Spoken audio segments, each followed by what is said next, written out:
மாறன் சீரியலில் நாளைக்கு ஒரு வேறு லெவல் செம்ம அதிரடியான எபிசோடு வந்திருக்குன்னே சொல்லலாம். வீரா வந்து வள்ளியம்மா கிட்ட வந்து சத்தியம் பண்ணி கேட்குறாங்க நடந்த விஷயத்தை. செம்ம பரபரப்பாக இருந்துச்சுன்னே சொல்லலாம். அதுக்கு முன்னாடி வீடியோ பிடிச்சிருக்குன்னா லைக் பண்ணிட்டு பார்த்து சப்போர்ட் பண்ணுங்கள் ஃப்ரெண்ட்ஸ். இந்த பக்கம் மாறன் வேகமாக வந்து பேக் எடுத்துகிட்டு கிளம்புறப்ப வந்து இங்கே பாரு நீ போகக்கூடாது அப்படின்னு சொல்லிட்டு ராகவன்லேருந்து எல்லோரும் வராங்க. அந்த சமயத்தில் வள்ளி வந்து தடுத்துட்டு நிப்பாட்டுறாங்க. ஆனால் என்ன பேசிக்கிட்டு இருக்க நீ? அவன் வந்து இத்தனை வருஷமாக வந்து இந்த நம்ம கடைக்காக வந்து எவ்வளோ தூரம் உழைச்சிருக்கான். இத்தனை வருஷத்தில் நீ ஒரு நாளாவது ஒரு சம்பளம்னு ஏதாவது ஒன்று கொடுத்துருக்கியா? அவன் பேசினதே நீயும் கேட்டால் என்ன அர்த்தம்? அவனுக்கு தேவை இருக்குது, அவன் எடுத்திருப்பான். இதெல்லாம் ஒரு பெரிய விஷயம்னு நீ வந்து பேசுகிறது ரொம்ப தப்பு அப்படின்னு. அவன் காசு எடுத்ததை பற்றியே நான் சொல்லவே இல்லை வள்ளி. ஒன்று முதல்ல புரிஞ்சுக்க, அவன் வந்து இவ்வளோ தூரம் காசு வந்து வேணும்னு கேட்குறான்னா இதை விட அதிகமாக கொடுக்க நான் ரெடி. ஆனால் எனக்கு என்னென்னா அவன் பெரிய பிரச்சனையில் வந்து இவ்வளோ பணம் தேவைப்பட்டுச்சுன்னா அதில் மாட்டியிருக்கான். அது உனக்கு புரியவே மாட்டேங்குது. அப்படிங்கிறப்ப இங்கே பாரு, அவன் இந்த வீட்டில் இருக்கிறது எனக்கு இஷ்டமே கிடையாது, மரியாதை வெளில போக சொல்லு அப்படின்னா நானும் அவன் கூட கிளம்பி போயிடுறேன் அப்படிங்கிற மாதிரி வந்து சொல்லிடுறாங்க வள்ளி. என்ன நினச்சிக்கிட்டு இருக்க? நீலாம் போகக்கூடாது இந்த வீட்டை விட்டு. நீ போயிட்டேன்னா அப்புறம் எப்படி இதெல்லாம் சரியாக வராது அப்படின்னு சொல்கிறப்ப இங்கே பாரு அண்ணா, என் பையன் இருந்தால் நான் இருப்பேன், அப்படி இல்லைன்னா வந்து நானும் கிளம்பி போயிடுவேன், வா மாறா கிளம்பி போயிடலாம் அப்படின்னு சொல்லிட்டு இந்த பக்கம் கிளம்புறாங்க. உடனே வந்து அதெல்லாம் ஒன்றும் போக தேவையில்லை, நீ இங்கே இருக்கலாம் அப்படின்னு சொன்னோன்னே நான் மட்டும் இருக்கலான்னா என்ன அர்த்தம்? நீ இருக்கலான்னா அவனும் இருக்கலான்னு தான் அர்த்தம். ஆனால் ஒவ்வொரு தடவையும் நீ உன்னை வந்து சப்போர்ட் பண்ணி வந்து காப்பாற்றிக்கிட்டே இருக்க, அது எங்கே கொண்டு போய் முடிய போகுதோ எனக்கு தெரியல அப்படின்னு சொன்னோன்னே இந்த பக்கம் வந்து மாறன் வந்து சரி அதான் இருக்கக்கூடாதுன்னு சொல்லிட்டார்ல, அப்புறம் என்ன டே ரொம்ப ஓவராக பண்ணாதரா, அதான் வந்து உன் காது பட சொன்னார்ல, நீ வந்து ஒன்றைத்தானே காட்டி இருக்க சொன்னார் அப்படின்னா என்ன சொன்னால் ஒன்றை சொன்னால் ரெண்டும் ஒன்று தாண்டா, முதல்ல மாடிக்கு கிளம்பி போகிற வழியை பாரு அப்படின்னு சொன்னோன்னா இந்த பக்கம் பேக் எடுத்துகிட்டு கிளம்பி வந்து மாறன் வந்து போயிடுறாங்க. போனதுக்கப்புறமா வீரா வந்து செம கோவத்தோட ராகவனை பார்க்குறாங்க. காசை எடுத்தது எல்லாம் இவர் தான். ஆனால் ஒரு வார்த்தை கூட வந்து மாறன் பழியை ஏற்றுக்கிட்டான். அதை வந்து இல்லைன்னு வாயை திறந்து சொல்லவே மாட்டேங்கிறார். முதல்ல மாறன்கிட்ட போய் வந்து கேட்போம் அவன் என்ன சொல்கிறான் அப்படின்னு சொல்லிட்டு வேகமாக மாடிக்கு வந்து மாறனை பேசுகிறதுக்காக வந்து கேட்குறதுக்காக வீரா வந்து போயிடுறாங்க. போனவொடனே வந்து கரெக்டாக பேக் எடுத்து போட்டுட்டு வீரா உன் துண்டை கொஞ்சம் நான் யூஸ் பண்ணிக்கிறேன் அப்படின்னு சொல்லிட்டு எடுத்துக்க. ஏன் உன் பேக்கில் உள்ள துண்டெல்லாம் எடுத்துக்க மாட்டியா அப்படின்னு கேட்டேன்னா இல்லை மறுபடியும் வந்து இது எல்லாத்தையும் கலைச்சி வைக்க வேண்டியதானே உன் ரேக்கில் அப்படின்னு கேட்குறாங்க வீரா. தேவைப்படும் மறுபடியும் பேக் எடுத்துகிட்டு போகிற மாதிரி, அதுக்காக தான் கேட்டாமல் இருக்கேன் அப்படின்னுங்கிற மாதிரி சொல்லிடுறாங்க. ஆமாம் நான் ஒரு விஷயம் வந்து கேட்கலாமா அப்படின்னப்ப தாராளமாக கேளு வீரா அப்படின்னு சொல்கிறப்ப இல்லை நீ வந்து என்கிட்ட எப்போவுமே உண்மையாக இருப்பேன்னு சொல்லுவியே அப்படின்னு, அது உண்மைதானா அப்படிங்கிறப்ப இதில் என்ன கேள்வி, என்கிட்ட என்றைக்காவது நீ பொய் சொல்லியிருக்கியா அப்படின்னு கேட்டோன்னே பொய்யா, எது நல்லதோ அது உண்மை, எது கெட்டதோ அது பொய் என்னை பொறுத்தளவு அப்படின்னோடனே இப்போ எதுக்காக நீ தேவையில்லாமல் சம்மந்தம் இல்லாமல் வந்து நீ எடுக்காத பணத்துக்கு நீ வந்து உன் பேரை சொல்லி பழியை வாங்கிக்கிற அப்படிங்கிற மாதிரி வந்து வீரா வந்து கேட்குறாங்க. ஆமாம் நான் எடுக்கலைங்கிற விஷயம் உனக்கு தெரியுமா? தேவையில்லாமல் எதுக்கு நீ வந்து பேசுகிற? அதான் எல்லா பிரச்சனையும் முடிஞ்சு போயிடுச்சு, என்னையும் வந்து வீட்டுக்குள்ளே வந்து அழைச்சிட்டு வந்தாச்சு, முடிஞ்சு போன விஷயத்தை பற்றி மறுபடியும் இதெல்லாம் வந்து பேசாத வீரா, எனக்கு என்னமோ சரியாக படலை அப்படிங்கிற மாதிரி வந்து சொன்னோன்னே ஏன் நீ எடுக்காத பணத்துக்காக மறுபடியும் வீரா வந்து விடாமல் கேட்குறாங்க. என்ன நினச்சிக்கிட்டு இருக்க? என்கிட்ட இப்படிலாம் வந்து பொய் சொல்லுவியா அப்படின்னோடனே இங்கே பாரு, நீ பெரிய அதிகாரி வந்து துருவி வந்து கண்டுபிடிக்கிறாராம்.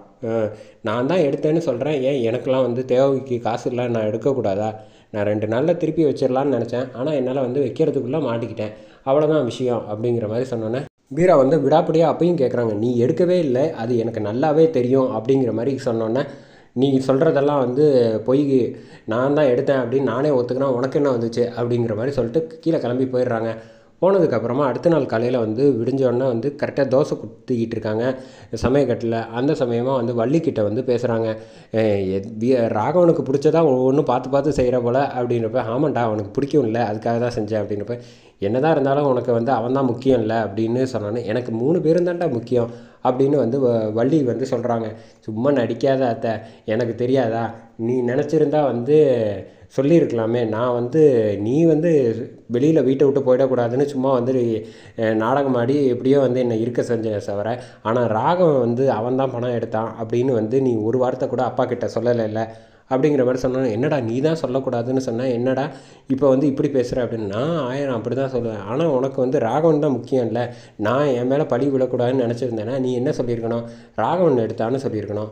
இப்போ அதே மாதிரி இன்னொன்றும் இருக்குல்ல விஷயம் அப்படிங்கிற மாதிரி சொன்னேன். என்னடா வேறு என்னடா இருக்குது? ஆமாம் நான் எந்த தப்பும் செய்யலைங்கிற விஷயம் வந்து வீராவுக்கு வந்து தெரியாது, எல்லா பிரச்சனையும் காரணம் நான் தான் நினச்சிட்டு இருக்கேன், அதனால தான் அவள் வந்து வீரா என் மேலே கோவமாக இருக்கா.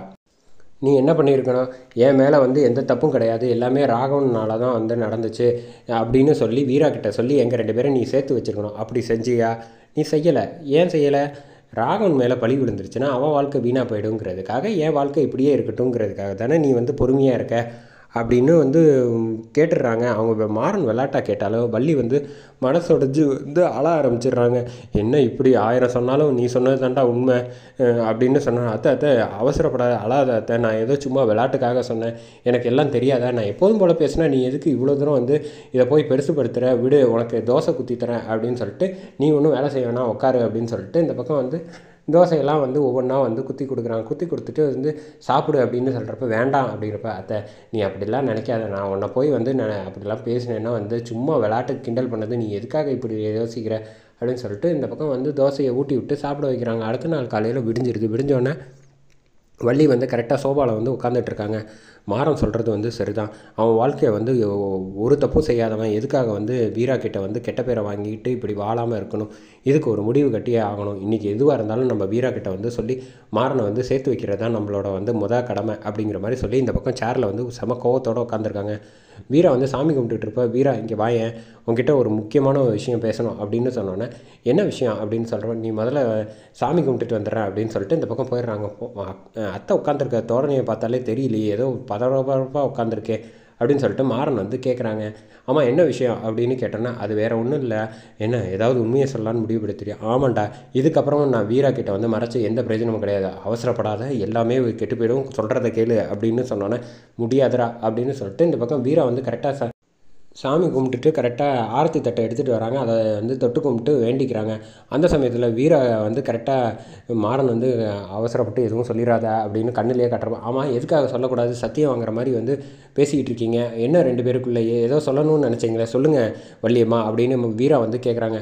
அது வேறு ஒன்றும் இல்லைம்மா, இன்னும் ஆரம்பிக்கிறாங்க. அப்போ வந்து நீ முதல்ல ஃபோன் வருது பாரு, ஏதாவது ஒரு அவசரம்னா யாராவது கூப்பிட்டா என்ன பண்ணுறது, நீ முதல்ல பேசிட்டு வா அப்படின்னு சொல்லிட்டு இந்த பக்கம் அனுப்பி விட்றாங்க. அனுப்பி விட்டதுக்கப்புறமா வந்து வள்ளிக்கிட்ட வந்து ஏன்டா சொல்லக்கூடாதுன்னு தடுத்துக்கிட்டே இருக்க அப்படிங்கிறப்ப, நீ தானே நேற்று கேட்ட அப்படின்னு, நான் ஏதோ சும்மா விளையாட்டுக்கு சொன்னதை நீ வந்து இவ்வளோ தூரம் பெருசுப்படுத்தினேன், அப்புறம் ராகவன் வாழ்க்கை என்ன ஆகுறது, நீ முதல்ல கொஞ்சம் அமைதியாக இரு அப்படின்னு சொன்னோன்னே, இன்னொரு தடவை நீ வந்து எல்லா உண்மையும் சொல்கிறதா இருந்தேன்னு வச்சுக்க, ஏன் வீரா கிட்ட இனிமேல் என்னை பார்க்கவே முடியாது, நான் ஊரை விட்டு போயிடுவேன், அதுக்கப்புறம் நீ என்னை பார்க்கணும்னு நினச்சாலும் வாழ்க்கை பூரா பார்க்க முடியாத அளவுக்கு ஆகிடும், பரவாயில்லையா அப்படின்னு சொன்னப்போ வீரா வந்துடுறாங்க. வந்தோன்னே, அது ஒன்றும் இல்லைம்மா வீரா, நம்ம வந்து ஹனிமூன் போகிறதுக்காக வந்து ஏற்பாடு பண்ணுறதுக்காக வந்து அப்பா கிட்ட பேசலாம் அப்படின்னு சொல்லியிருக்காங்க, மற்றபடி வேறு ஒன்றும் கிடையாது அப்படிங்கிற மாதிரி சொல்லி சமாளிச்சிடுறாங்க. அந்த சமயத்தில் கரெக்டாக வந்து வீரா வந்து சொல்கிறாங்க, இப்போ எதுக்கு வள்ளிமா, எதுவாக இருந்தாலும் அப்புறம் பார்த்துக்கலாம் அப்படின்னு சொல்கிறாங்க. இங்கே கடையில் பார்த்தா கரெக்டாக வந்து ராகவன் வந்து காசு வந்து எப்படி கொடுக்குறதுன்னு யோசிச்சுட்டு இருக்க சமயத்தில் தான் அங்கே கேஷியர்கிட்ட வந்து வீரா கிட்ட வந்து 10 லட்சம் வருது. அதை பார்த்தோன்னா ராகவன் திட்டப்படுறாங்க. அதோட செம பரபரப்பாக அதிரடியாக வந்து முடிச்சிருந்தாங்கன்னே சொல்லலாம்.